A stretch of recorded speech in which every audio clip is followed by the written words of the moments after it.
Okay, we will bring this regular council meeting for May 8th to order, and we'll begin. I will read the land acknowledgement. So the town of Innisfail acknowledges that we are meeting on Treaty 7 territory, the ancestral and traditional territory of the Blackfoot Confederacy, Kainai, Piikani, and Siksika, as well as the Tsuut'ina First Nation and Stoney Nakoda First Nation. We acknowledge that this territory is home to the Métis Nation of Alberta, Region 3, within the historical Northwest Métis homeland. We acknowledge the many First Nations, Métis, and Inuit who have lived in and cared for these lands for generations. And we are grateful for the traditional knowledge keepers and elders who are still with us today and those who have gone before us. We make this acknowledgement as an act of reconciliation and gratitude to those whose territory we reside on. So welcome to everyone who's in the gallery today. I'd also just want to mention that this is Economic Developers Week. It's also National Nurses Week, and maybe even most importantly, considering the recent events, it is Emergency Preparedness Week. So we will move into 2.1. Are there any additions or deletions? CEO Becker. Yes, Mayor Bartley, just to help you understand the correspondence in front of you, what you'll find is 2 additional letters for 6.1 in relation to the Woodlands area developments. So that's 6.1. To support administration's presentation on the playgrounds, the 7.2 is physical copies of the playground structures for your review. In addition to 8.1 council is a letter from ATCO and supporting documents from administration with a recommended motion. They go together for 8.1. And finally, Central Alberta Mayor's draft press release would go to roundtable section 10. Okay, thank you very much. Could I please have someone make a motion to accept the agenda as presented? Mayor Barkley, I'll make that motion. Okay, thank you, Councillor Dunham. All in favor? Okay, carried. Just Mayor Barkley, Yes. I don't have those 2 letters, so maybe sometime before we get to the discussion around them. No, I don't have those. Thank you. I can give you, okay, we're good. Okay, we will move on to the 3.1, the regular council meeting minutes of April 24th. When someone's ready, please have someone make a motion that we accept those. Mayor Barkley, I would move to accept those minutes. Okay, thank you. All in favor? Okay, carried. And then we'll move on to 3.2, the agenda and priorities meeting of May the 1st minutes. Please have someone make a motion to accept those. I'll move those minutes. Okay, thank you. All in favor? Okay, carried. And we'll move into 4.1. So I'd like to welcome Tammy McAuley to come forward. Community Disability Workers Appreciation Week. So welcome.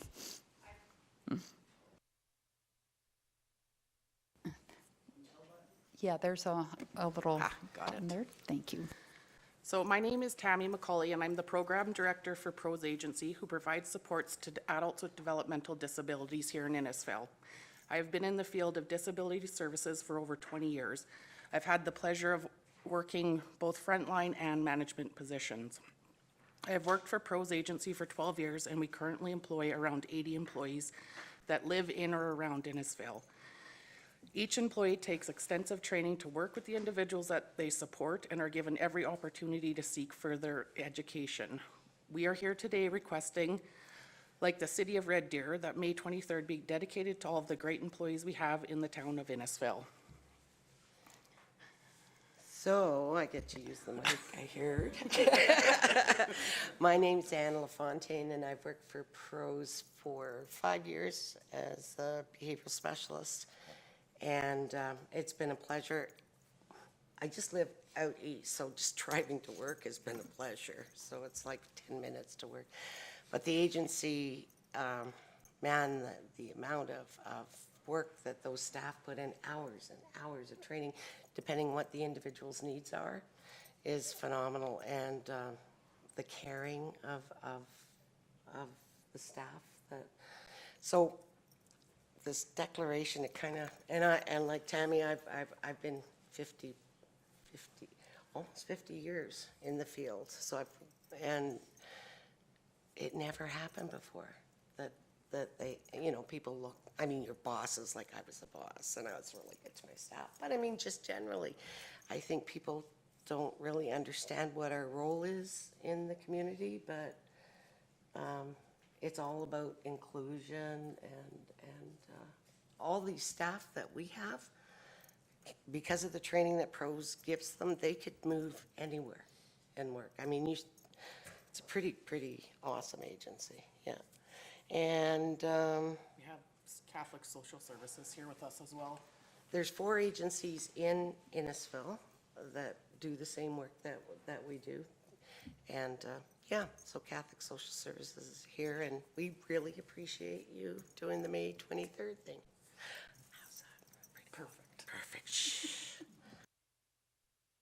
It's for us? Did you want a motion for the week or just a specific day? Because I Well, have, I think they're recognizing the week, The but the week, City yeah. of Red Deer's doing a certain day at Okay. City Hall, okay, the 23rd, yep. okay, thank you. Does anybody have any questions for our delegation? Councillor Harrison? Thank you, Mayor Barkley, and thank you for coming out and giving us a quick update. I, for one, didn't know that you existed and the work that you've done, so I thank you for that. A couple of questions. Are the users of the program, are they from Innisfail or are they regional? We currently have 7 homes in Innisfil, so what you would consider a group home, we just call them 3-space livings. We have 7 homes in Innisfil, 1 just east of Innisfil, and then we have 1 in Castor as well. And most of them are from, I would say, central Alberta, because we have a few people that used to live in the institution. And when it kind of downsized, what they did is they have them as close to their families as possible. So, you know, it might be Olds or whatever. And some people that lived in Elnora and some Indigenous people from different areas. So, yeah, so they do try to keep their culture as close to this. So these disabilities can be mental, physical, emotional, it's a spectrum of, Ours, Yes. yes, Yeah. well, just like anybody. But it's all funded by persons with disabilities through PDD and Red Deer. So all of them have some sort of intellectual disability, whether it's, you know, could be cerebral palsy, could be FASD, like, so that is a criteria. So they all have intellectual disabilities. to start and just one more, you had mentioned group homes. The 7 homes that you have in Innisfail, Yep. they're integrated into the community. Yep. They're private homes that the individuals will come and live with that family or a group or Both, Both. both? Yeah. Okay, yeah, Yep. okay, so, which is wonderful. okay, great. Thank you. Okay, thank you. Councillor Maceras? Thank you, Mayor Barkley. Thank you for coming to present today. I've got a question about the scope of work that you do. Does it include employability services? Do you help connect them to jobs or? We don't know, we don't have that within our contract. Do you guys know? No. We do try, you know, if somebody has something, because we have some that work a little, you know, but with supports, right? I mean, everybody wants a job, a girlfriend, a boyfriend. I know there's EPSS out of Red Deer, they come out to Innisfil and they'll do the employment piece of it with our Okay. individuals. Oh, got it. Okay, thank you. That's APSS? EPSS, yep. Okay, well, thank you for all you do, and certainly the inclusive part is so important, and we recognize all individuals as members of our community and happy that they are part of our community. So I will have somebody make a motion, please, to declare May 22nd. Oh, sorry. Do you guys want to say something? Catholic Social Services, they have an agency here, so they might want to just, Do you want to say something? It's okay. Okay, never mind. theirs is a little different. Okay, A lot of outreach in families, for families and, okay, sorry. No, that's okay, that's fine. So we'll have somebody make a motion that will declare May 23rd to 28th Community Disability Service Workers Appreciation Week. Mayor Barkley, I would make that motion. Okay, thank you. Any further discussion? Okay, all in favor? Thank you. And I don't know about doing something specific, but that would be up to administration and capacity and all that kind of thing. So maybe you could reach out to them if you have some ideas around that. Okay? Well, thank you for coming. No. That's okay. No, you don't need to. It's okay. Thanks for coming. Yes. No, you have to stay for the whole meeting. Okay, have a good day. Okay, and we will move to 5.1 with the CAO report. Thank you, Mayor Barkley. Hello, Council. Just a few items for your attention, and please feel free to ask any questions regarding this report or anything else administratively, operationally. So I did attend the April 25th, 27th Canadian Hydrogen Convention in Edmonton.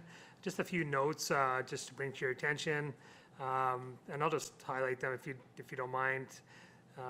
Hydrogen demand sectors include heavy transportation, rail, and steel as the primary focus. To achieve 100% hydrogen will be challenging, and achieving 20% blend, currently achieving 20% blend. Water will become a larger focus as emissions is due to the reliance of water within the system.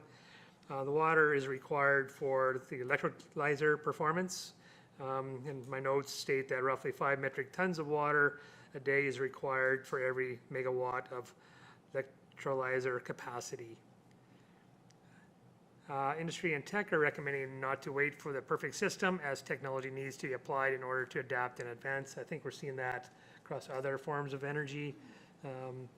Netherlands currently has a 95% blend, so although it's a challenge, other countries are achieving that level of blend. Industry needs hydrogen volume, production and supply to get hydrogen costs lower than demand will increase, which has led into a 5,000 vehicle challenge that was announced at the convention, which is a goal to have 5,000 hydrogen or dual fuel hydrogen vehicles on the road in Western Canada in the next 5 years. As a note, Alberta Innovates has subsidiary agencies that are driving Alberta technologies. For example, Innotech Alberta removes barriers around advancing technology, and CFIR Technologies is a large-scaling testing facility that assists clients solve technical problems. CFIR leads to reduced uncertainty as research focus and guides industry. Innotech Alberta has a lab in Calgary, also a building or a structure in another one in Calgary, different purpose, and then there's a multi-purpose lab in Devon. The Alberta Innovates Hydrogen Center, you've heard that, it's a reference, Center of Excellence, you've heard that, it's a reference a few times, and that is through Alberta Innovates initiative, which they're launching competition number 2 here in the near future. Hydrogen investment is expected to reach $1 billion by 2050, although demand is unknown at this time. Just a few areas of focus regarding the Hydrogen Center of Excellence, just through that diagram there. The Hydrogen Center of Excellence accelerates technology and innovation across the hydrogen chain and provides support across the entire hydrogen system from production to end use. Justin Reimer of the ERA stated that Alberta Hydrogen remains in the demonstration stage and is not quite ready for scale-up stage. There needs to be some adjustments on the regulatory side, which we've heard prior. Hydrogen is not the sole solution and a universal panacea, as other factors and sources are needed to be applied to reduce the emissions. Randy, I don't know what that word is, his last name, Bosanal, I'll say, is the Federal Minister of Tourism and Associate Minister of Finance, stated that the U.S. government announced that $100 trillion investment will be made to achieve net zero by 2050. Those that I met at the convention, right from industry and from other sectors, support the Canadian federal government's recent announcements, budget announcements associated with energy. The aviation panel outlined that hydrogen has a play in the industry and its application, but will not and its application will fit but not for all aviation applications. Factors will include travel distance and availability of the fuel. Other technologies will have better fuel sources, need mass hydrogen volumes to be competitive. With that, I went on the tour of the Edmonton airport, and a lot of cool things are going on at the airport. But I will admit that they're doing a really good job marketing the Edmonton airport as a lab for hydrogen. However, I didn't see a lot of references to hydrogen, so I really feel that they're doing a really good job to build on their hydrogen play. But I still think there's room to be adapting in, but certainly creative thought about marketing and creating an image is really a point, trying to be diplomatic in my comments. The RFQ for the Community Safety and Wellbeing Plan has been released to potential proponents with a deadline closer to the end of May. We'll see how if we can draw support in that area. And along with a couple councillors, attended the grade 6 class St. Marguerite's engagement last week. The current focus of the CAO for me of the last couple of weeks has been the Varma waste to heat project communications plan with external stakeholders, the build-out, rollout of the community safety and wellness well-being plan, the industrial subdivision planning with Fortis, staff recruitment, and council's strategic priorities. So if there's any questions, Mayor and Council. All right, thank you, CEO Becker. Does anyone have any questions? And if not, I'll please have someone make a motion that we accept this report as information. Councillor Maceros? Thank you. I'll accept this report as information. I move that we accept this report as information. Okay, any questions? No? Okay, all in favor? All right, thank you. Then we'll move on to 5.2, Council Action Control.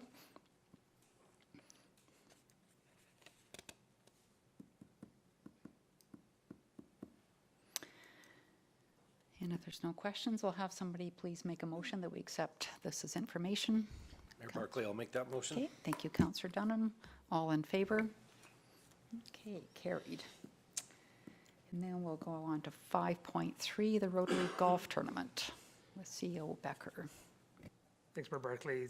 So we had some correspondence submitted by the Rotary Club, Municipal Rotary, just regarding if we wish to move into a whole sponsor as we have for the last several years. What that whole sponsor is to have, in this case, town of Innisfail identify at a particular hole, have one free spot on a team, as well as being recognized at the barbecue. And just and be available for the tournament. So just seeking council's attention if you're wishing to be a whole sponsor at the June the 29th Rotary Golf Tournament.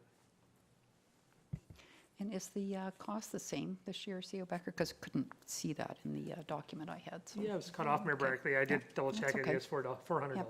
Okay. Okay, could I please have someone make a motion? Councillor Bates? I would move that we sponsor a hole as we've done in the past, and to the extent that we have in the past, and recognizing that a bunch of us will probably go separately. So I would make the motion that we sponsor the hole as we have in the past. Okay, any discussion about that? Just want to make sure that our funding is evenly spread out between the service clubs. So I'm not sure what we're doing with, Lions and Kinsmen, but this is second thing that we're doing with Rotary, and I know there's Rotarians on council here, just for full disclosure as well. And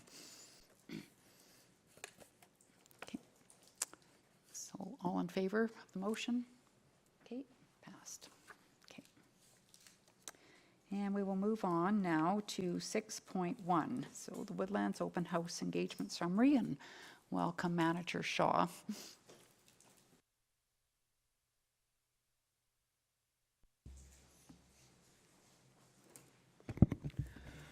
Good afternoon, Mayor and Council. So today I have a series of reports for you dealing with some proposed amendments to our statutory, non-statutory planning frameworks.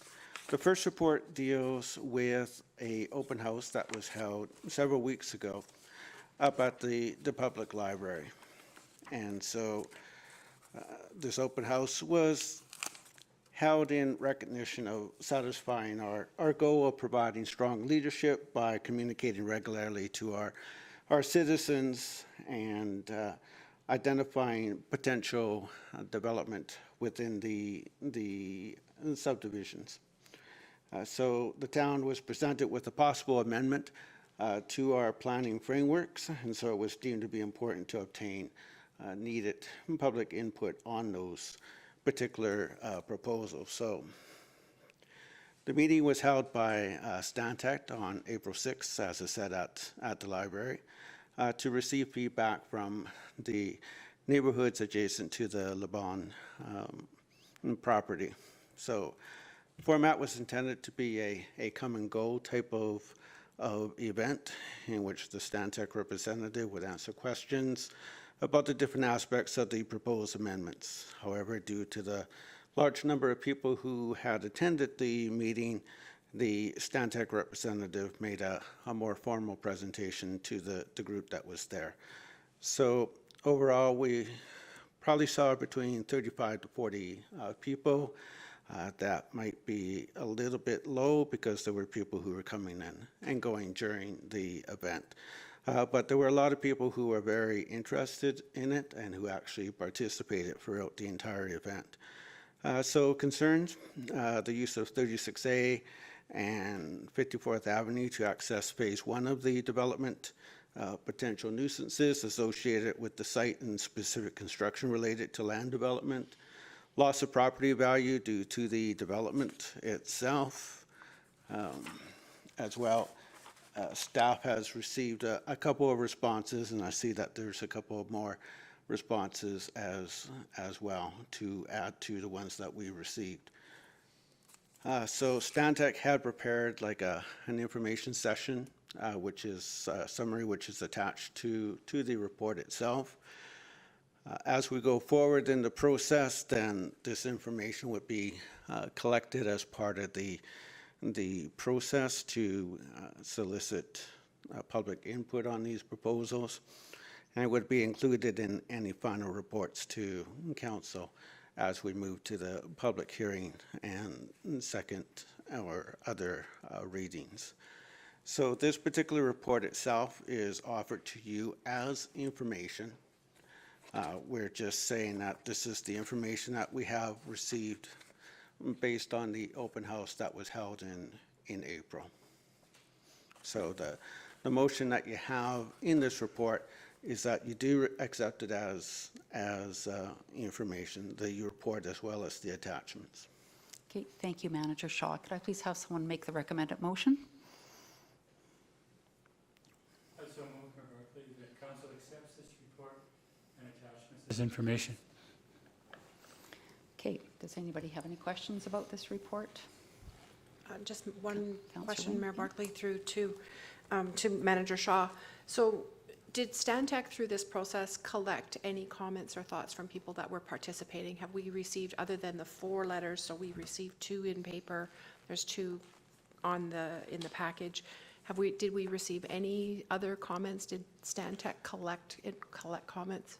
We did not receive any additional comments other than the ones that Are you enough. see attached to this report and the ones that you received this afternoon. Okay, thank you.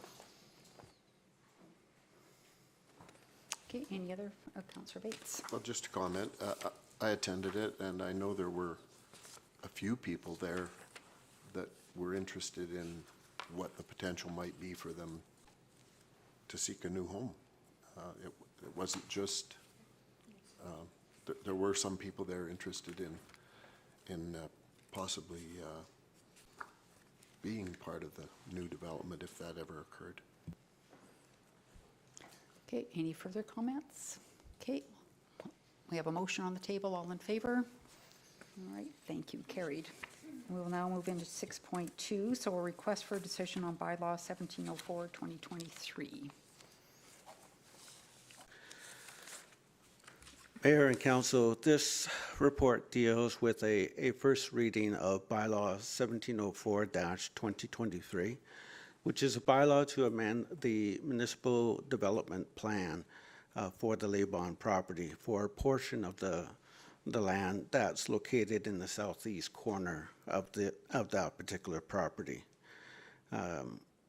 What this bylaw attempts to do, or what this reading attempts to do, is to put the proposal on the table for consideration of council and to establish a public hearing date to receive input on the proposal that is presented to you. So the particular parcel, it's not really subdivided from the overall quarter section. Is approximately about 1.5 hectares or 3.67 acres of land, which is shown in your schedule of the bylaw itself.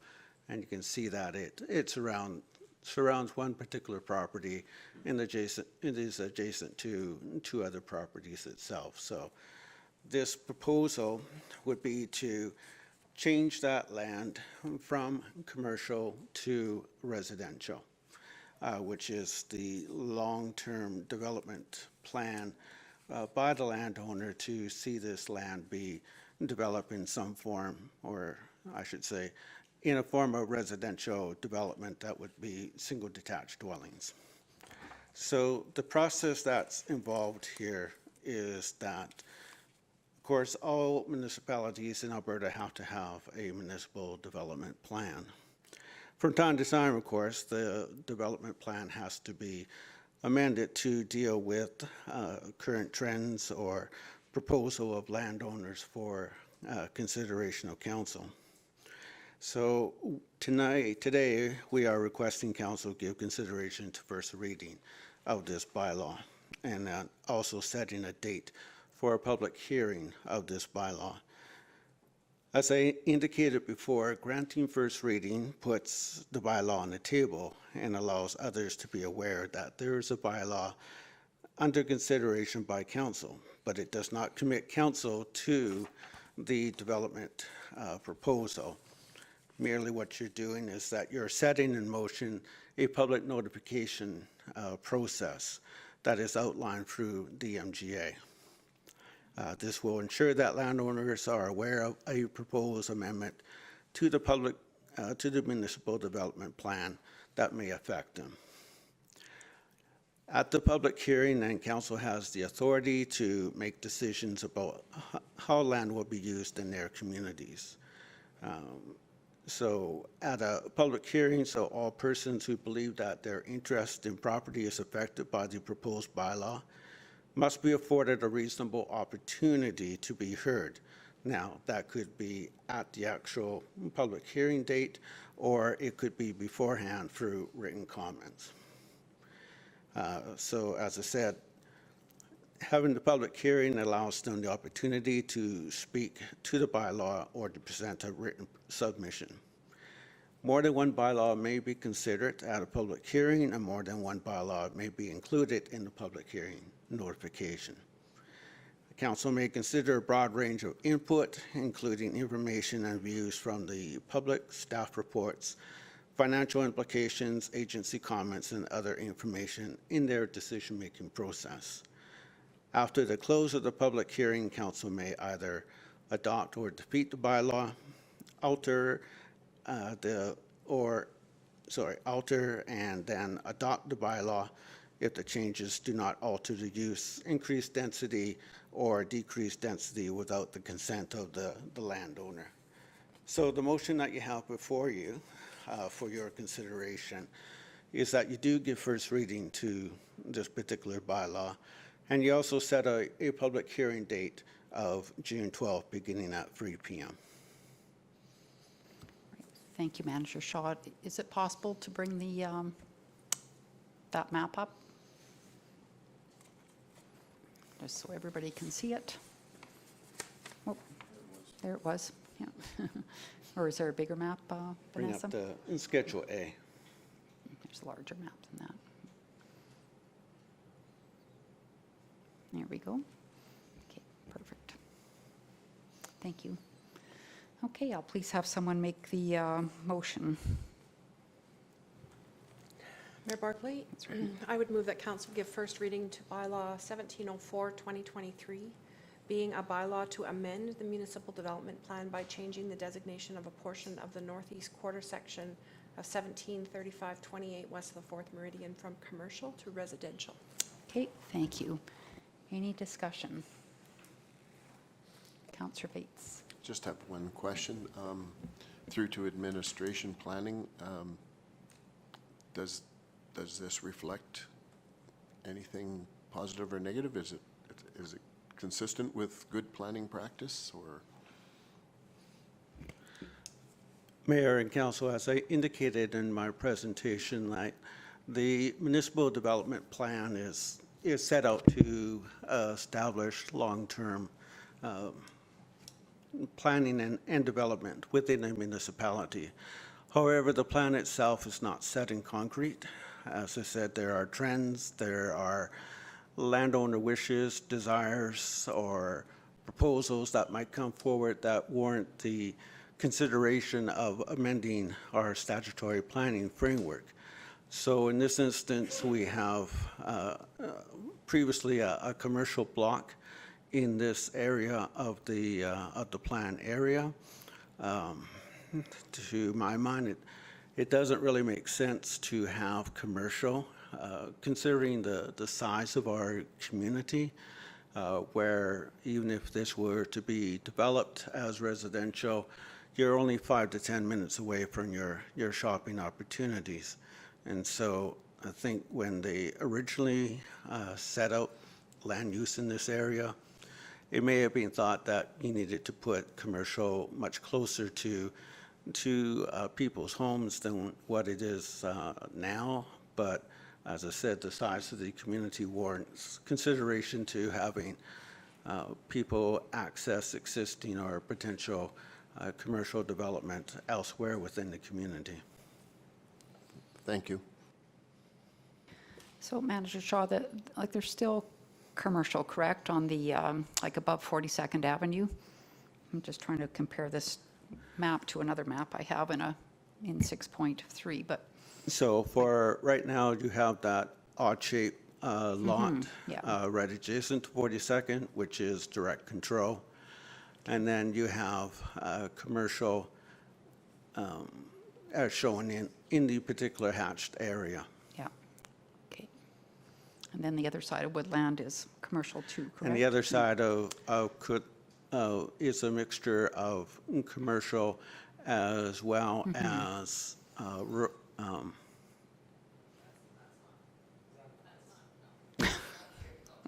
Don't go there. as well as being slated for future development. Okay, perfect, thank you. Okay, so we have a motion to change this from commercial to residential. First reading, all in favor? Okay, carried, thank you. And then we'll have the second motion to establish June 12th as a public hearing. Councillor Bates? Sure, I'll move that we establish June 12th, 2023 at 3 p.m. in Council Chambers, Town of Innisfail, with our address as a public hearing date and location to receive input on Bylaw 1704, 2023. Okay, thank you. Any questions? No, all in favor? All right, carried. And we will move on to 6.3.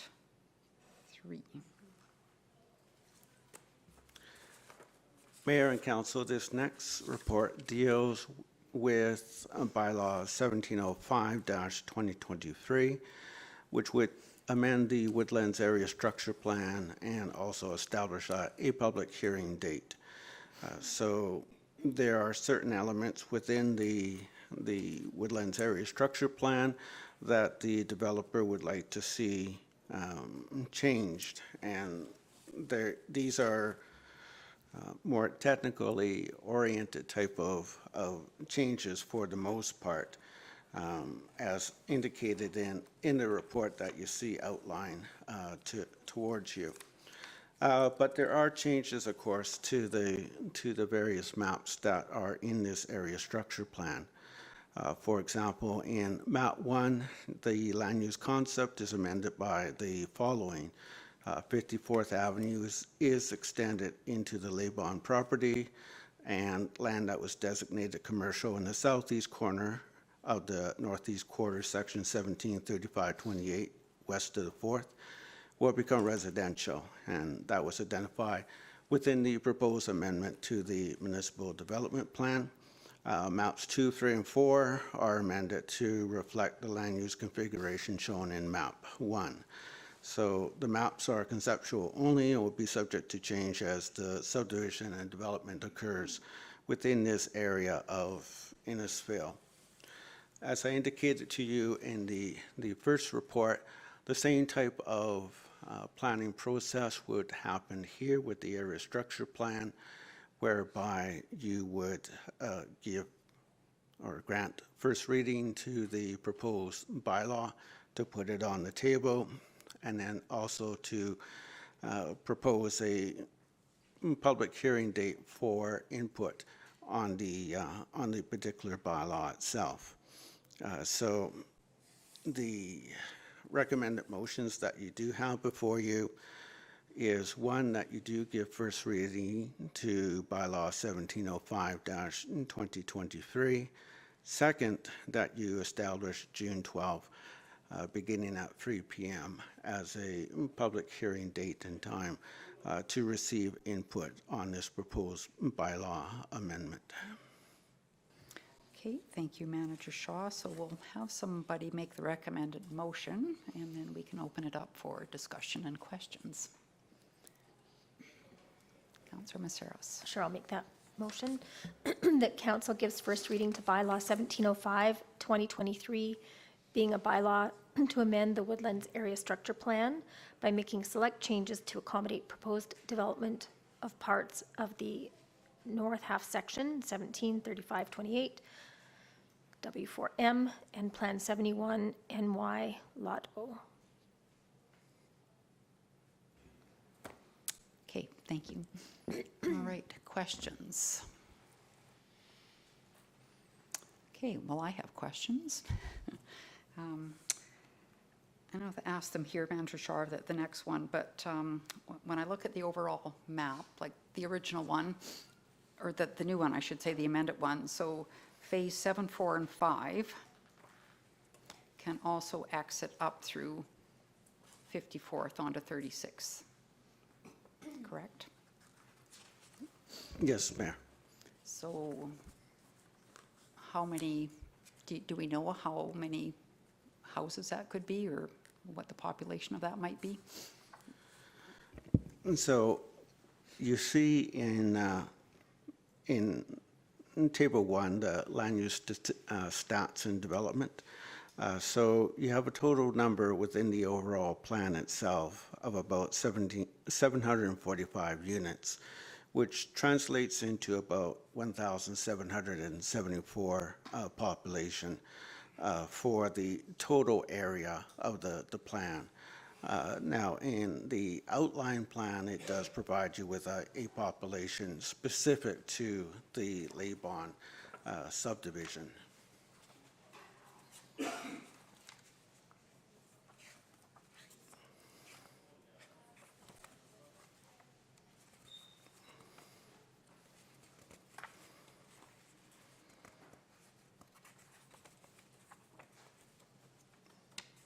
And so if you just bear with me a second. So in their particular subdivision, you would be looking at about 468 dwellings. And depending upon the number of people within each dwelling, for example, in the last census, we had an overall density of 2.3 people per dwelling. So that would give you a rough idea in terms of the number of people that would be within the subdivision. But that would be over a total built-out period of time. That's not just phase 745. So I think that, Manager Shaw, like 745 is, there's a road that comes off of, I believe it's Davie Street in the amended plan, and the whole top half of that, I guess, could exit out to 36A. Let's see now. So you do have a street right away. Are you referring to like the first one? I am Because there's one referring that to, comes from 54th Avenue and one that comes from 36A. just trying to find the map I'm looking for. There's a lot of documents to go through, so let me just find the map I was looking at that had the phases marked somewhere in our package. There was phase 1 at the bottom, and then phase 2 was up at the top, and then 754 was up in the top as well. Might be in the next 6.4 section. So on page 92, Yeah, there you it is. have Yeah. the land use plan for the Laybon property under the outline plan. Okay, And that shows, for example, like phase 1, 7, 4, and 5. yes. So there is potential that all those phases can exit up into 36A through 54th. There is certainly that potential. Yeah. However, that potential is built out over how long it will take to be able to actually see the subdivision be fulfilled. For right now, your consideration is the phase 1. Phases 7, 4, and 5, if I were located in there, I would likely take the Davie Street exit out onto Woodland Road because that would give me quicker access to other areas of the community compared to taking the 36A. So can the existing infrastructure, can it support more than just phase 1? Like The- if they decided, well, we're going to move phase 2 up to maybe phase 4, would the existing infrastructure be able to support that as well? Do we know that? No, sorry. Yeah, no, that's the reason for the phasing, is that phase 1 can be accommodated on that And that's servicing it. coming out, and then they need to go down to 2, where that's where the lift station has always been intended to be placed. I believe based on the open house and the conversations, phase 1 is in that 30 to 35 dwelling units, and that would likely be comparable within the other phases. Okay.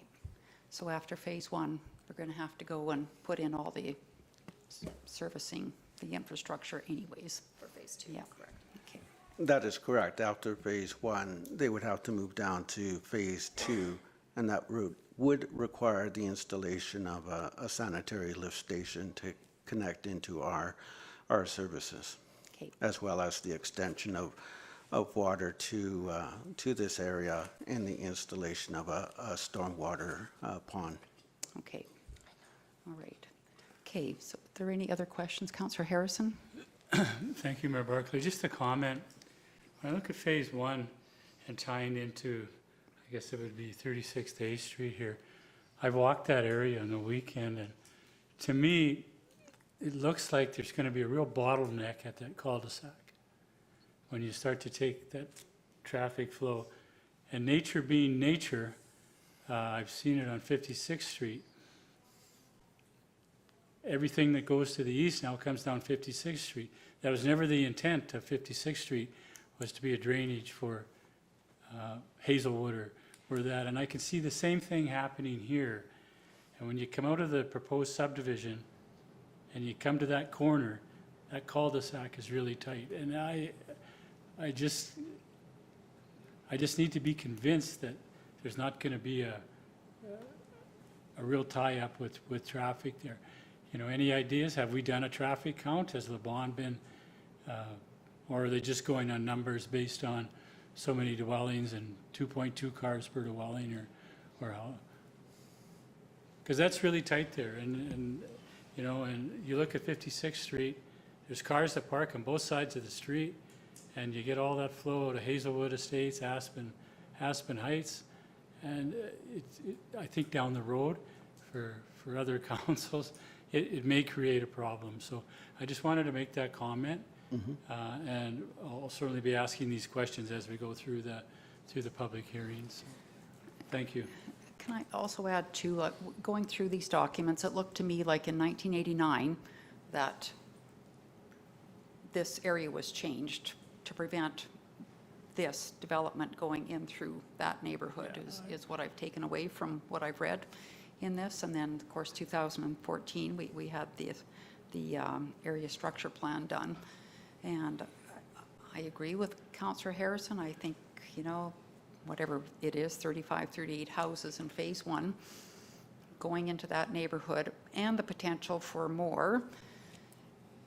And we're, like for 30 houses or 35 houses, we're going to do all that, and yet phase two, we're going to have to build out all the infrastructure anyways, and it also opens up that whole south end if we actually went ahead and did the infrastructure in the first place. So that's kind of where I'm kind of toying, and I don't mind going through personally first reading because it gets to the public meeting where people can come and give us feedback formally. But yeah, I have a concern with that too, Councillor Harrison and Councillor Maceros. No, Oh, sorry, you have your mic on. Okay, well, we have a motion on the table. So all in favor of going through first reading in order to open up a public hearing, please vote in favor. Okay, so that is carried. And then we'll have a second motion to open up the public hearing. Mayor Barclay will June make that 12th. motion. That council establishes June 12th, 2023 at 3 p.m.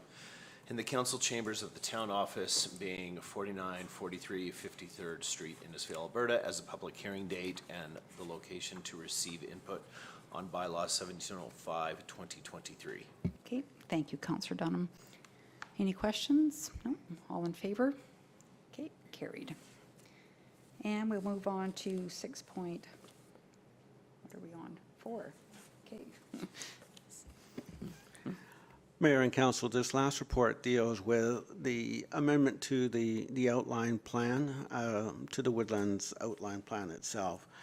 So having gone through the other two documents, this one deals specifically with the outline plan and particularly with the Laybon property.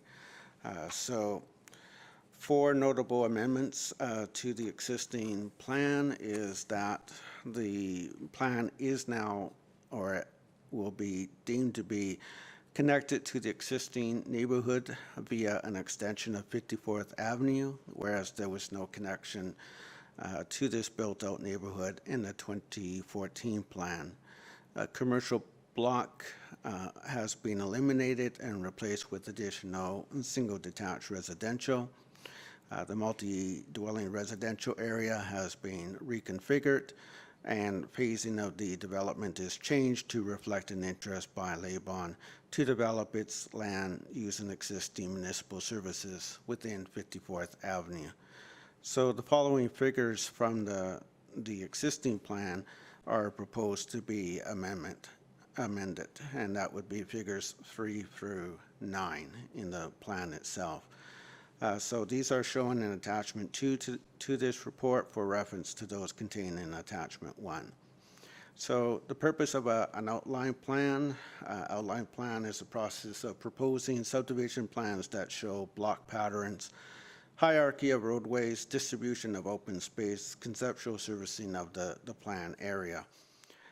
They're usually processed together with land use amendments to ensure a workable distribution of land uses, open space and road networks.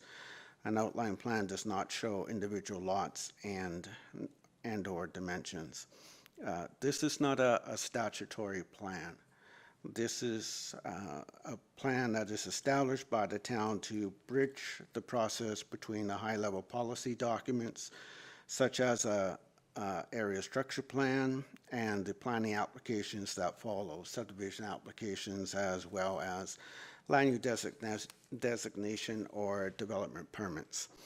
So it's kind of like a in-between plan between your formal statutory planning framework and the tools that implement your statutory plans, your development applications, and your subdivision applications.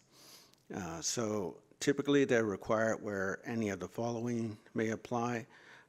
Subdivision, a parcel of land that's greater than 2 acres in size, includes a parcel of land with outstanding municipal or environmental reserves, which may be provided through land dedication or cash in lieu. Includes a complex subdivision application, large area with intent to create multiple new parcels of land and numerous infrastructure development, which would be aided by a planning and infrastructure approval framework, or a council or policy direction for preparation of an outline plan has been established.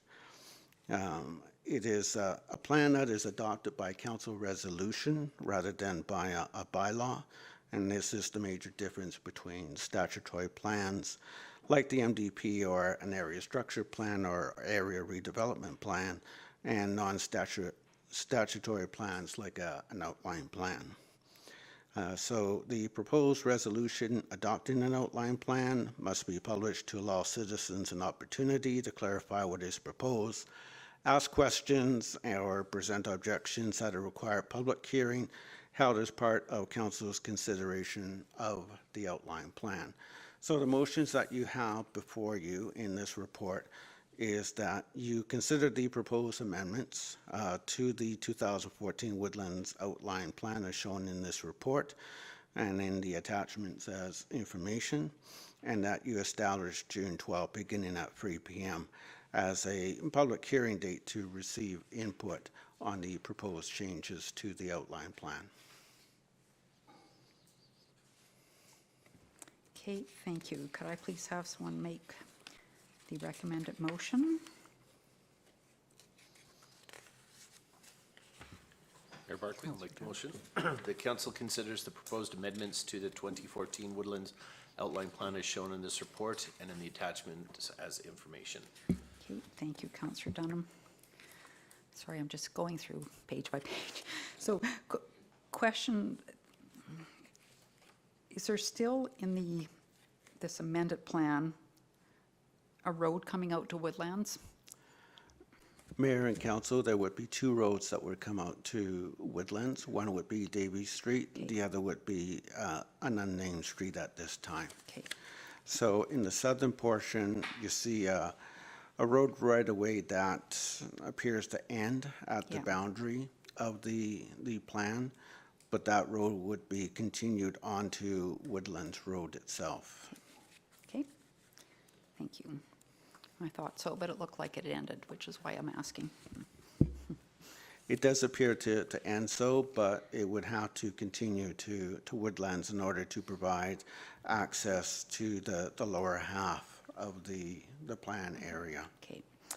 And we're just doing this, Manager Shaw, because you need this document to be tied to the other one for public, right? For public, just so Yes. everybody understands that. Okay. Okay, so we have Councillor Bates. Yeah, just one question I would have is, it's going to be a big public hearing, obviously. We've had various inputs from even at the open house that was, and we've had a few letters, and some of them state things like roads aren't able to handle weight and various things. I assume that we'll have a good collection of facts for that event so that we know what is true and what is maybe and what is unknown. And so Mayor and Council, our responsibility would be to go away from this particular meeting and to begin addressing some of the issues that you have brought up in your comments on the particular plans, particularly dealing with transportation. Thank you. Yeah, I don't know if it's possible, but I really like some history on 1989 and, you know, why that was changed. And then, of course, 214, it seems to be a very well thought out plan. And so that's almost, what is that, 30 years from 1989 going forward that for some reason we shouldn't go that way. When I look at 2014, I think it was pretty clear in there. that planning process didn't think going down 36A was a great idea. So just like some history on that, please. Okay, so we have a motion on the table for the outline plan. All in favor? And then you need another motion to Manager Shaw for the same public hearing date. Okay, can I please have someone make that motion? Councillor Harrison? Thank you, Councillor Barclay. I move the council establishes June 12th, 2023 at 3 p.m. in the council chambers of the town office, being 4943 53rd Street, Innisfail, Alberta, as a public hearing date and location to receive input on council's consideration of a resolution to adopt amendments to the 2014 Woodlands Outline Plan. All right, thank you. Any further discussion? Can I ask one question through to Manager Shaw? So we've got the 3 hearings now scheduled for the June the 12th. What will be the order of the agenda? Will it be as you've presented it here to us, or will it be in a different order? Mayor and council, it will be as you see it here today. So because the municipal development plan is the overarching plan guiding either other statutory plans or non-statutory plans, that would be the first part that you would hear. You would then proceed into consideration of the area structure plan, and then following that into the outline plan itself. It's a cascade of hierarchy moving down through the planning framework. All right, thank you. Okay, so all in favor of the motion? All right, carried. And we will move on to 6.5, request for decision. We will change topics and move into economic development. Mayor and council, earlier this year, the town applied to the Northern and Regional Economic Development Program, or NRED. We were successful in receiving most but not all of the amount that we had applied for. So we will be receiving $59,750 from this particular grant program that will help us lead the engagement of the financial sector, local investors, and global investment community to foster a fiscal financial ecosystem that supports entrepreneurship and business expansion in Innisfail. Now, this was a tactic that was identified in our community economic development plan, Power of Place. It was a strategy that council has adopted, and so this you're starting to see now the implementation of various tactics from this particular plan. So the town will also be matching the grant allocation. This allocation is already within the economic development budget, within our operating budget. So there's no intent for administration to come forward to you to asking for additional funding for this particular initiative. The initiative was before the Community Economic Development Advisory Committee, and they recommended that council approves the allocation and approves the attached work plan that you see within the report itself. So in essence, what we're trying to do is to go out into not only the community, but also regional, provincially, and perhaps even globally to see if we can attract investment dollars and be able to figure out if an entrepreneur comes to us, they need to have financing. We can find some tools either locally or regionally or provincially or globally to be able to attract more investment into the community. So administration sees it as a win-win type of proposition. It's an element that we don't really have too much information on right now, but it would certainly help us in terms of economic development for the community. So You see before you a motion that, and council approves the attached work plan for the Cultivating Investment Strategic Framework and direct administration to begin working with the Factor 5 group on its implementation. Factor 5 is our community economic development strategists, and they will be the ones who will be leading this work. Okay, thank you, Manager Shaw. Could I please have someone make the recommended motion? Sure, I'll make that motion, Mayor Barkley, that council approves the attached work plan for the Cultivating Investment Strategic Framework and direct administration to begin working with the Factor 5 group on its implementation. All right, thank you. Does anyone have any questions about this? Councillor Bates? Just a comment, I don't think we have an alternative but to approve this in the sense that if we don't, it stalls to me, it stalls the whole initiative. And I'm anxious to see where the initiative is headed. It's got lots of questions, so I support this, what they called it, had a specific name anyway, I support it.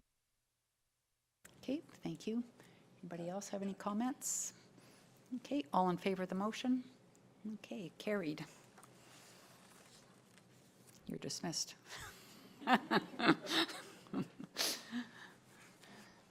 Thanks for all the information.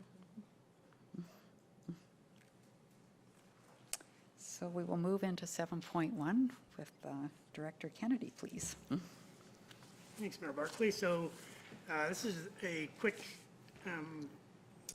review, I guess, back to the Aquatic Center facility validation report back when we presented it in March, where we reviewed kind of the project values, design summary, budget, grant funding, and sustainability options. Just so we have it on record, some of the items that we will look at keeping in mind for the detailed design.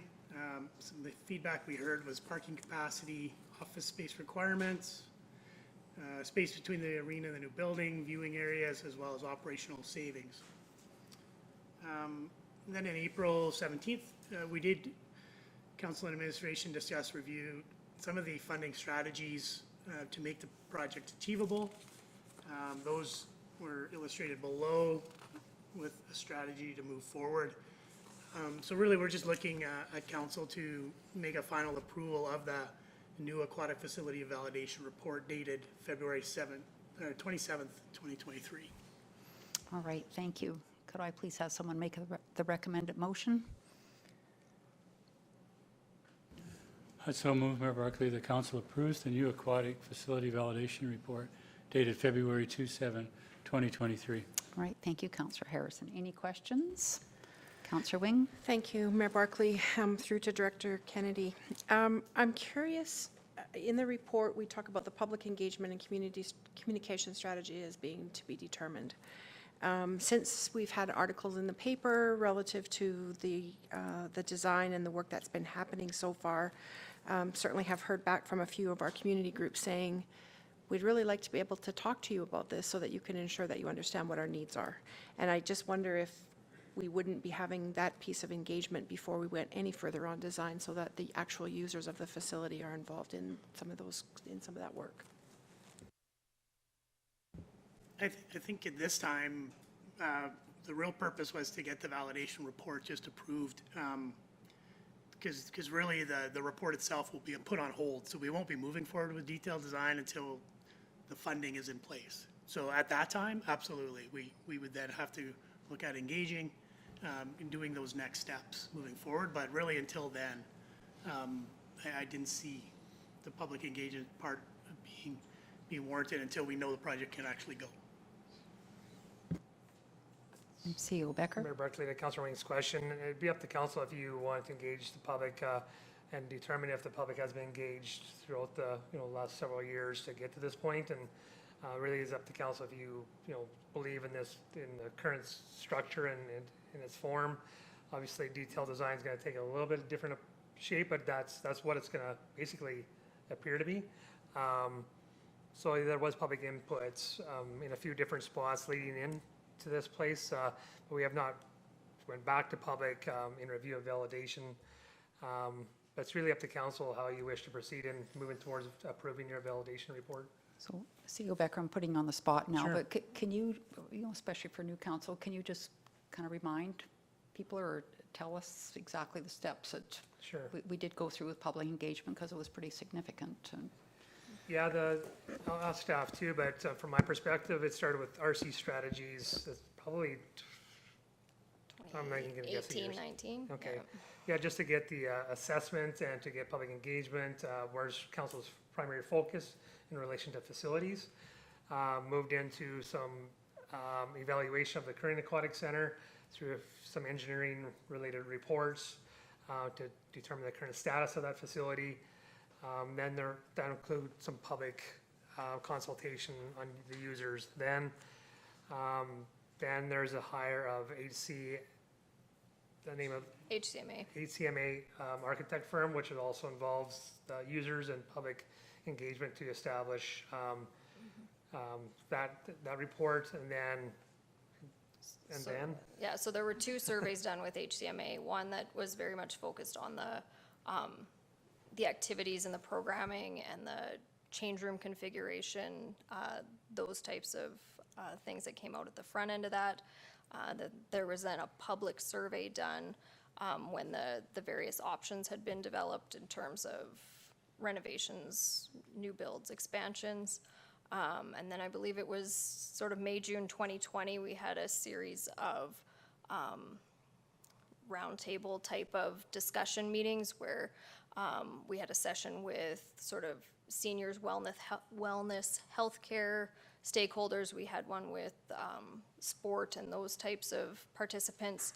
I believe there was 3. I'm trying to think of the third target group that we had sort of hands-on meetings with those individuals, which was all compiled into a report, which again fed into the base information that was utilized by the IPD team. and that doesn't preclude any further public discussion from going on, but, okay, thanks. Councillor Bates? So, having sat through all of that, the observation I have is that I do believe as this has transitioned to the IDP, that there's probably some folks that are not aware exactly what that meant, that the IDP became this focused design and contract.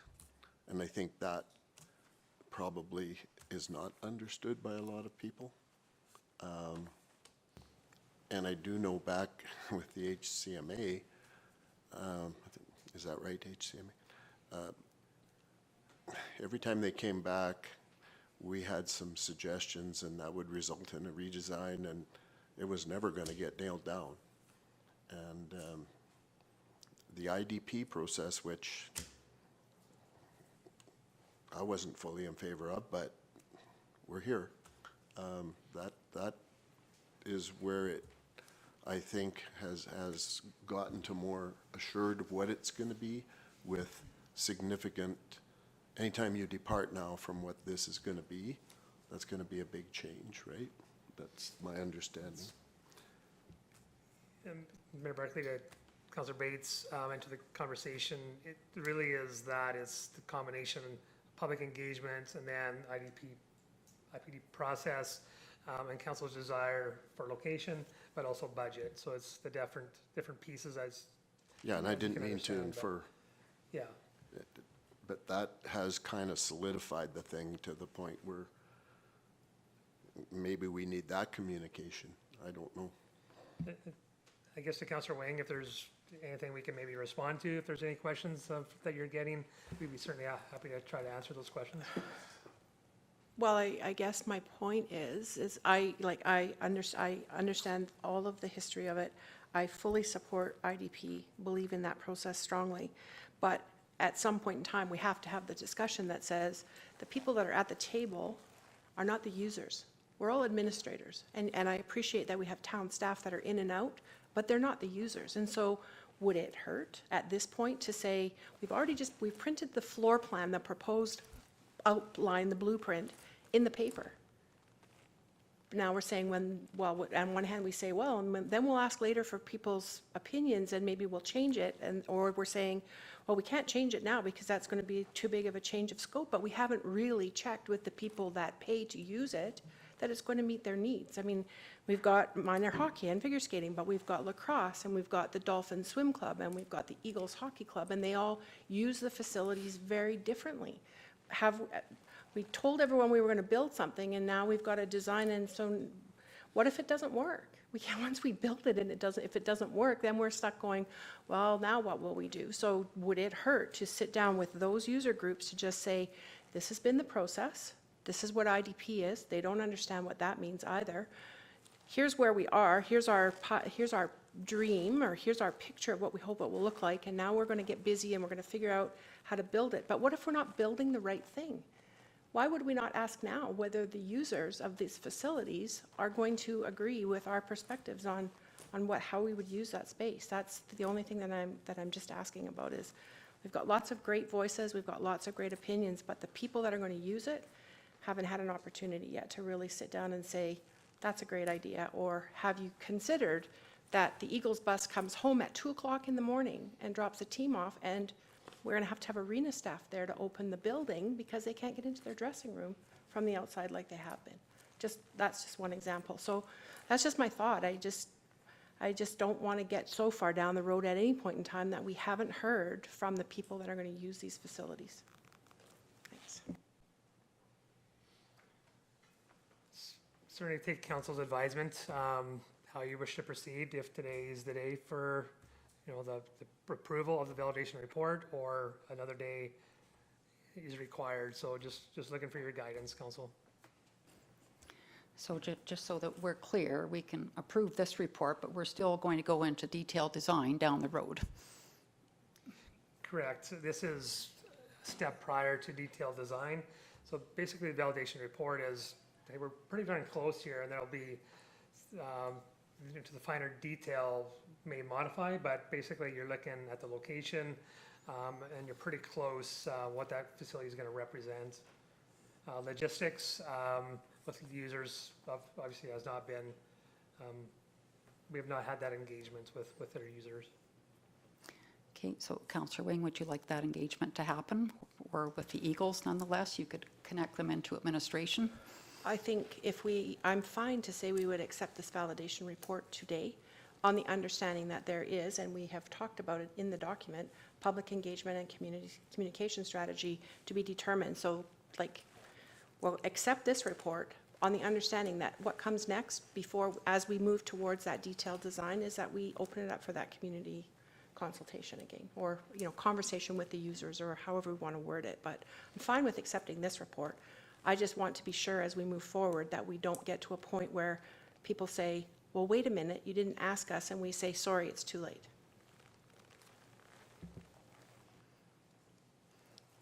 Okay, so we have a motion to approve the validation report. All in favor?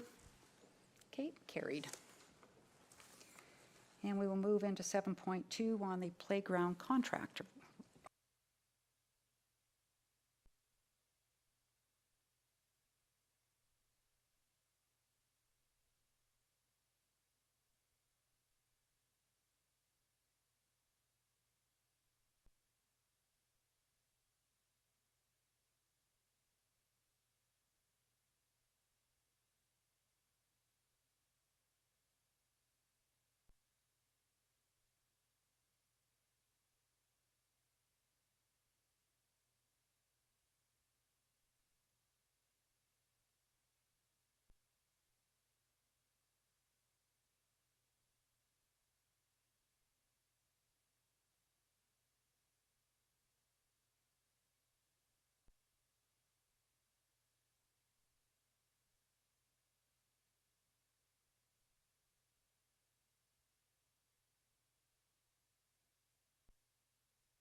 Okay, thank you, Director Kennedy. So please have somebody make motions for our playgrounds.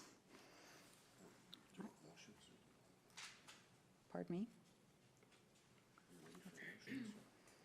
Well, we can have a motion and then we can discuss, or if you'd rather discuss first, carry on. I guess what I got out of this is, and I think I saw a recommendation almost, I would rather see more structures, and unfortunately then, yeah, there'd be the odd person, depending on their disability, that couldn't use them all, but they could probably use as many as they're gonna get under the modified version anyway, so then the playground is more useful en masse. That's just what I feel from what I, just generically to everything that I see here. Yeah, thank you, Councillor Bates, and I concur with your comments. Any more discussion? And if not, I'll please have someone make a motion. So that the motion would be that, that we approve the award of the Cannon Park Playground contract to Park and Play Design for $139,729.99 to be funded from the Rec and Culture Reserve. That was the motion that came forward at the original meeting. Well, I guess I'll test that. I'll make that motion, and that would be option 1, I guess, is the way it was. Oh, a lot of changing here. Okay? Yep, that's correct. Okay, I'll move that we approve the award of the Cannon Park Playground to Park and Play Design for $139,729.99 to be funded from the Recreation and Culture Reserve, and that would be the option 1. Okay, thank you. Any more questions about the playground? Councillor If I could just make a comment, is I realize that in the partially accessible, there's some, I wouldn't say substantially, but there are more apparatus for kids to use. But I look back to my childhood where you had a slide, some swings, a merry-go-round, and that was about maybe some monkey bars. For us to provide even one out of the 2 options, it would maybe be a little bit more accessible for someone in a wheelchair. That do we need to go both with the partially accessible, or can we look to try and satisfy that percentage of the population that requires the more accessible? I guess those are my comments, is that do we have to go to both, or can we choose one and then go for the fully accessible for the other? Okay, any further discussion?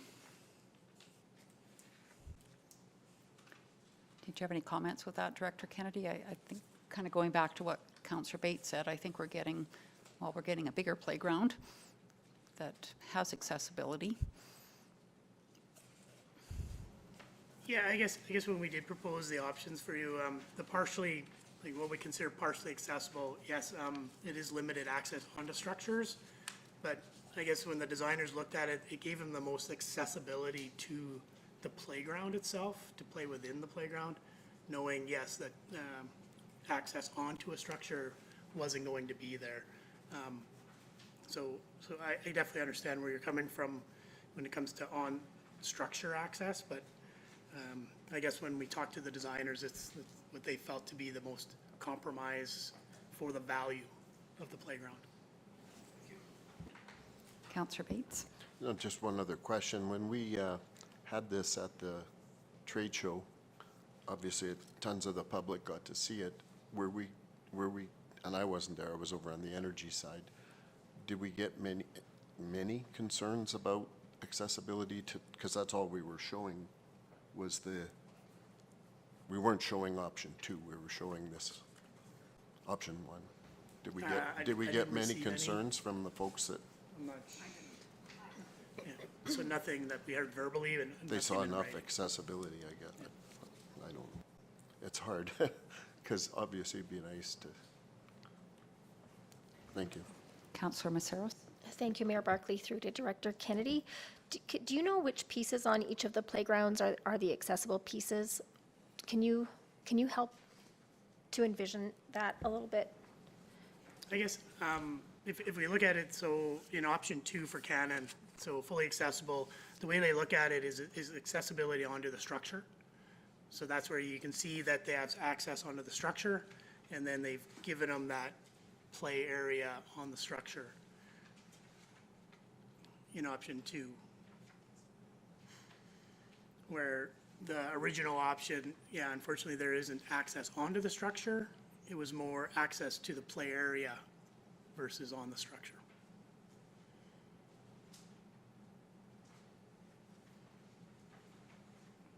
So does that mean that it's accessible in terms of getting onto the structure, but not onto any of the items on the That's right. playground? Correct, for option 1, yeah. Okay, thank you.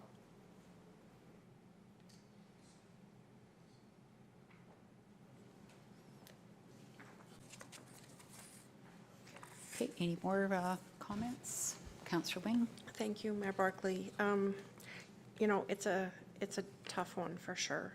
And I've been thinking about it a lot since we had our first conversation, and certainly we've had some thoughts from a couple of parents who have one with a child that has significant concerns or physical concerns. And so I was approached by another mom a week ago, very engaged woman in the community who has a child in a wheelchair.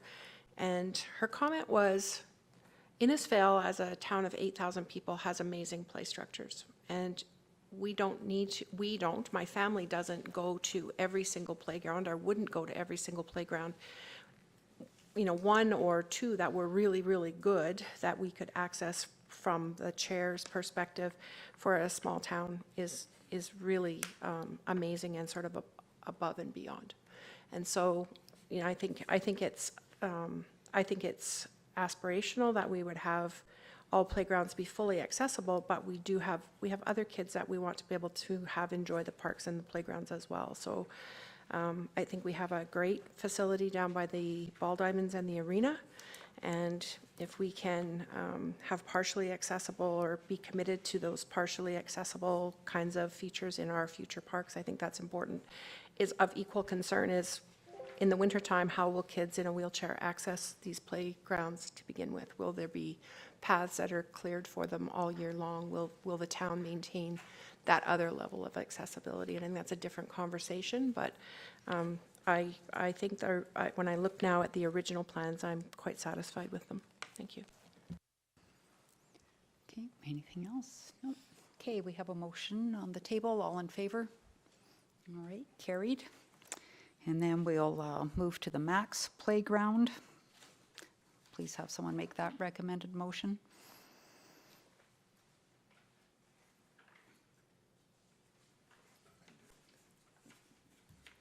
I'll read it here. That council approves the award of the Max Playground contract to PlayQuest Recreation for $89,706.78 to be funded from the Recreation and Culture Reserve. So would anybody like to make that motion? Mayor Barkley, I would make that motion. Okay, thank you. Any further discussion? All in favor? Okay, carried. Okay, thank you. And we will move on to 8.1 with Director Vickers and a budget adjustment. Yes, thank you, Mayor Barkley. So administration should bring budget adjustments before council when the financials differ from when council has approved the budget. So we're actually bringing forth 2 things. So one thing that came forward as part of the package, an additional one that you just got just before the meeting.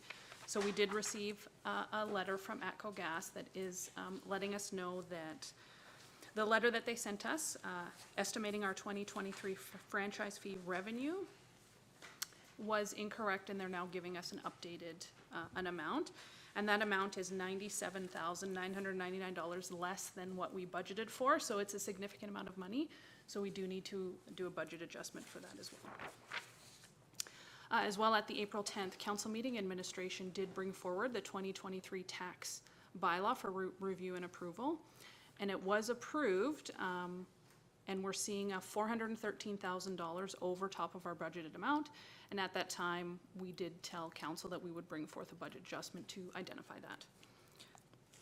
So We are going to be looking at changing the tax revenue municipal reserve up to $8,795,738, which is an increase, a difference of $413,337.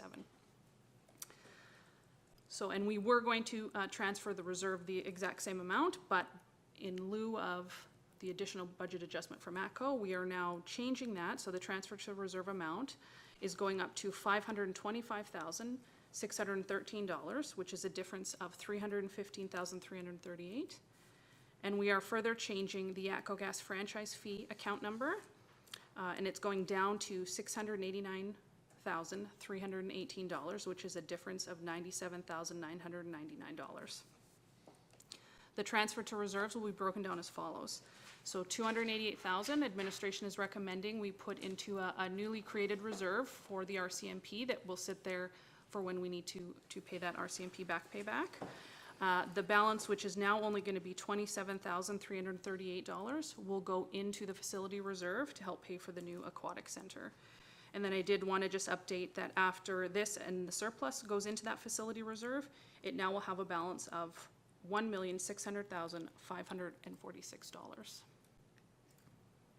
So if there's any questions, I'll take that, but. All right, thank you. So could I please have someone approve the recommended budget adjustments? Councillor Harrison? Thank you. I so move, Mayor Barclay, that the council approves the recommended budget adjustments. Okay, thank you. Any discussion? All in favor? Okay, then the second motion, so this, is this going to be different, Director Vickers? So a transfer to the facility reserve in the amount of $27,338? That's correct. Correct. Barclay, yes. And then the RCMP reserve will remain the same. So we'll have someone make a second motion as well, please. Mayor, Oh, Go ahead, sorry. go ahead. I'll make the motion that, with the number that you just corrected, 27,000, and the RCMP reserve in the amount of 288. Okay, thank you. Any discussion, questions about this? No. All right, all in favor? Okay, thank you. And we will go to the 8.2 and the urban hen bylaw with Director Vickers. Thank you, Mayor Barclay. So at the April 24th, 2023 council meeting, administration brought forward a draft bylaw to establish a permanent urban hen program in Innisfail. And that report is attached for your review. At that meeting, the motion for giving consideration for third reading was not unanimous, and as such, we had to bring the bylaw for third and final reading as a separate council meeting, which is what we're doing right now. So I am looking for the third reading to bylaw 1710-2023, the urban hen keeping bylaw. All right, I will please ask somebody to give third and final reading to bylaw 1710-2023. Thank you, Mayor Barclay. I'll make that motion. The council give third reading to bylaw 1710-2023, the urban hen keeping bylaw. Okay, all in favor? And opposed? Okay. All right.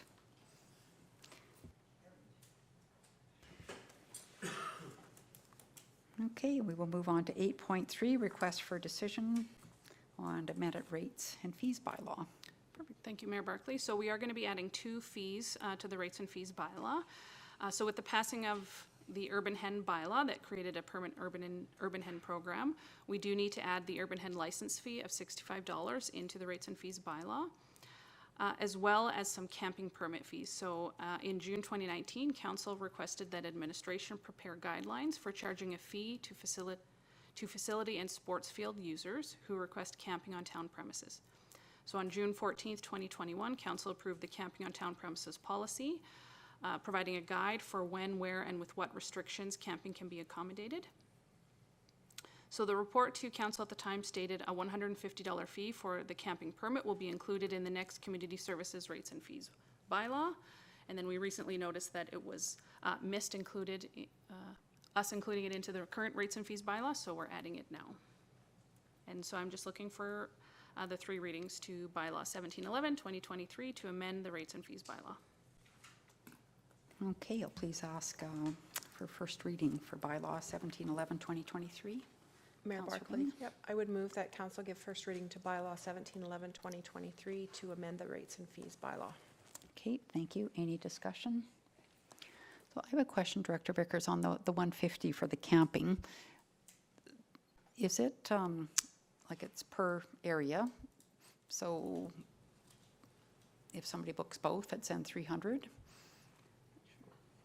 If a group booked arena and aquatic center? Yeah, it would be a separate camping permit for each Okay, location yeah, okay. and/or event. Okay, just a lot more campers can camp out at one spot than the other, so that's what I was just asking, the fee was still the same. Okay, we have a first reading, all in favor? Okay, please have someone give second reading. Councillor Bates? I move that we give second reading to bylaw 1711-2023 to amend the rates and fees bylaw. Right, thank you. Any further discussion? All in favor? Okay, can I please have someone give consideration for third reading? Councillor Maceros? I move that we give consideration to third reading to bylaw 1711-2023 to amend the rates and fees bylaw. Okay, thank you. Discussion? All in favor? Okay, then I'll have somebody please give third and final reading to this bylaw. Councillor Dunham. Mayor Barclay, I move that council gives third and final reading to bylaw 1711-2023 to amend the rates and fees bylaw. Perfect. Discussion? No, all in favor? All right, carried. Okay, so we will move on to correspondence, 9.1. So, I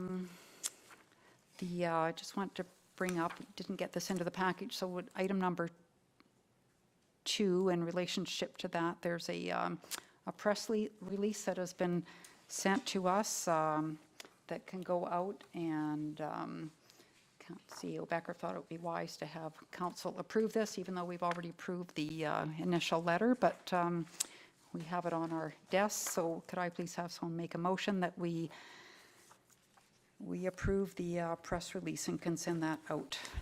Councillor Yes, Wing. Mayor Barclay, I would make that motion that we approve the Central Alberta Mayor's press release regarding healthcare. Okay, thank you. Does anybody have any questions about that? Okay, all in favor? All right, thank you. And then also World Family Doctor Day, so that is May the 19th, I believe. So I will make a motion that we declare May 19th World Family Doctor Day. Any discussion about that? And I think what I'll do, we did something, was that last year, a couple of years ago, I guess it was last year, the Docs Rocks down at the clinic, so I will reach out to a certain school teacher and see if we can get something going again for that day and keep everybody apprised of that. So all in favor? Okay, carried. Anything else anybody wants to bring up? And if not, I'll have somebody please make a motion that we accept the correspondence as information.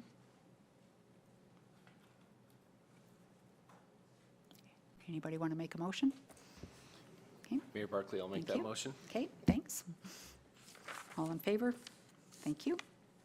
Then we'll go to council reports, starting with Councillor Maceros today. Thank you, Mayor Barclay. Just a little bit outside of true council duties, I attended the Energy Safety Conference last week with petroleum people. And I just bring it up because I crossed paths with some people there who had also taken part in the Energy Futures Lab and had taken part in that game. And so there was lots to discuss. That was pretty neat. I heard on CBC News this morning, there was a bit of a news story on the Sheka work that is being done. So that was kind of exciting. And this week I've got town cleanup tomorrow and RCMP town hall tomorrow night. All right, thank you. And Councillor Bates. Okay, so last week I did attend the Historical Village meeting on behalf of Councillor Maceros. They've hired a new manager. They've received 2023 student funding for 4, which they were, they had 4 2 years ago, and they were shut out last year, so this is really a boom to them again. And I believe they've filled those slots. An interesting thing that came up is they're exploring a partnership, I think it was initiated by the other party, with Field and Forage, which could be really interesting down the road. They're looking at starting with a Father's Day event that features ground transportation back at the village, and they're still working all the details out of how they would interact, but see great future potential if that partnership continues to come together. This week I have Green and Clean tomorrow, and the RCMP Town Hall, Water Commission meeting, and I'll be for part of the Centennial Park barbecue on Friday. I may not be able to stay for all of it because of a family thing Friday evening. Thank you. Okay, thank you. Councillor Wing. Thanks, Mayor Barkley. So last week, I attended a meeting with the Chamber of Commerce Board, as well as representing Councillor Harrison at the regular Parkland Foundation Board meeting. That's the second time I've had the opportunity to participate there. Very impressive group, great board, great work. They had a good discussion relative to the election and key messaging required to ensure that seniors' housing, which equates to increased housing capacity overall for all of us, is elevated during the campaign. They do have some good messaging that's prepared and ready to be used during the coming weeks. Innisfail is currently not on the provincial lodge list. However, we need to ensure that we are included in the review of the lodge program, as our numbers are changing all the time. We know that. And we are essentially at capacity in town relative to seniors housing. So we'll be pushing hard with a great board behind it to get that lodge review done here. This week sees the Green and Clean Challenge tomorrow, as well as the RCMP Town Hall. Chamber of Commerce monthly meeting on Wednesday, the food bank tour on Thursday, and then the Centennial Park barbecue Friday. And next week for everybody, Tuesday, May the 16th, the Chamber is hosting a provincial election all candidates forum at the Legion at 7 p.m. All right, thank you. And Councillor Harrison. Thank you, Mayor Barkley. Last week I attended with our mayor and CAO the grade 6 class at St. Marguerite's and talked about local government and governance models, and the kids had some really interesting, great questions, so that was good. I've got the town hall meeting. We got the Green and Clean tomorrow afternoon in Centennial Park, so we'll be out for that, the barbecue on Friday evening, so it's going to be an action-packed week. Thank you. All right, thank you. And Councillor Dunham. Thank you, Mayor Barkley. Last week was fairly quiet for me in relation to my council duties. As work allows this week, I will attempt to attend Green and Clean and the food bank tour, as well as the barbecue in Centennial Park on Friday. But once again, it's as work allows. Thank you. I think we might add another one onto your schedules, an auction mart visit too, business visit, so if that's possible, but if not, don't worry about it. Yeah, so last week, as Councillor Harrison said, we did go to the grade 6ers at St. Marguerite's. That was lots of fun. There were 37 grade 6ers in that classroom, and lots of great questions. We were there almost an hour actually, and looking forward to maybe having them come here one of these days for a field trip and come to council chambers, and we'll set up a little mini meeting or something to they can be mayor and council. Also attended last week the Healthy Aging Alberta event at the library. So Healthy Aging is actually funded by the United Way, the Government of Alberta, and HS are also partners, and it's really a network of community-based seniors serving organizations and allies. The motto is to make Alberta one of the best places in the world to grow old together. I thought it was interesting, Rebecca Aspen, who many of us know, she's with Healthy Aging now, and she was the facilitator for the day, but the surveys that they have done through that organization, 100% of seniors want to stay in their own home. So this is really about, trying to, I guess, better coordinate services. We know it's a very fragmented system that people are dealing with. And so it's really about how can all the agencies and people come together to support people to age in the home where they want to age. So a lot of work is going on. They're very connected into the Ministry of Housing and Seniors Housing, and a lot of great work being done there. There's participants from Camrose and Olds, Edmonton, High River, Calgary, so really a good group. I think there was around 70, 75 people that attended that day, so it was awesome. Councillor Maceras mentioned CBC and Sheka, so tomorrow I know that Mayor Ken Johnson and I believe Dr. Kim Jim will be with Judy Aldous. She will be at the Red Deer Public Library tomorrow for her show at noon hour. And if anybody has free time, I don't unfortunately, but you can register to go watch if you like. And I know Sheka also had a rally at Red Deer City Hall on Saturday afternoon too. So yeah, busy week ahead, but we'll talk about this week next week. So we'll go into the open mic session. Is there anybody that would like to? Oh, I'm sorry, Councillor No, Maceras. I'm sorry. I want to excuse my bad manners for not thanking Councillor Bates for filling in for me last week. Yeah, well, we were going to talk to you about that afterwards, but. So open discussion. Does anybody have anything they would like to comment on, or? No? Okay, then we will move into upcoming events. I just wanted to mention, Vanessa, the garden party is June 6th.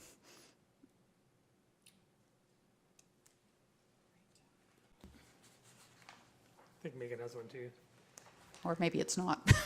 It is, it was Okay. on my list. I also just wanted to add, there is a municipal development plan meeting next Tuesday, the 16th, for that committee. And also on the 16th, that's from 5 till 7. And on the 16th is also the career fair at the high school from 11 till 1. Right, yes. Yes, and there's also a CAPE meeting on May 18th. What you wouldn't have known about that, so yeah, you can add that to the list too if you like. Yes? Well, Mayor and Council, on May 18th is an interagency meeting, so if Yes. you're available to come and acknowledge the interagency, it'd be a great opportunity to see the folks that are doing some hard work behind the scenes. There'll be a special guest speaker, EFL fellow, speaking about energy poverty. So you would have got that email, but you need to respond to Juanita or Sandy. Okay, yeah, yeah, thank you. And Councillor Wing? Yeah, just to clarify a time, the Municipal Development Plan Advisory Committee you said was from 5 till 7? It's changed, then it's not from 4 till 5:30? Oh, no, you're right. Okay, if you, okay, thank you. Yeah, and I'd highly recommend, if you can, to attend the intermunicipal agency that CEO Becker is discussing.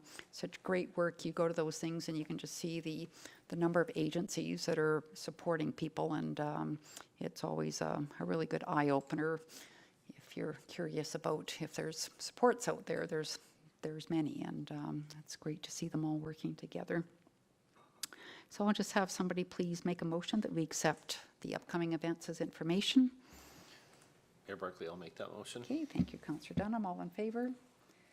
Okay, and then we will have a motion to go in camera. Mayor Barkley, I would make that motion to go in camera. Okay, thank you. All in favor? Thank you. And we'll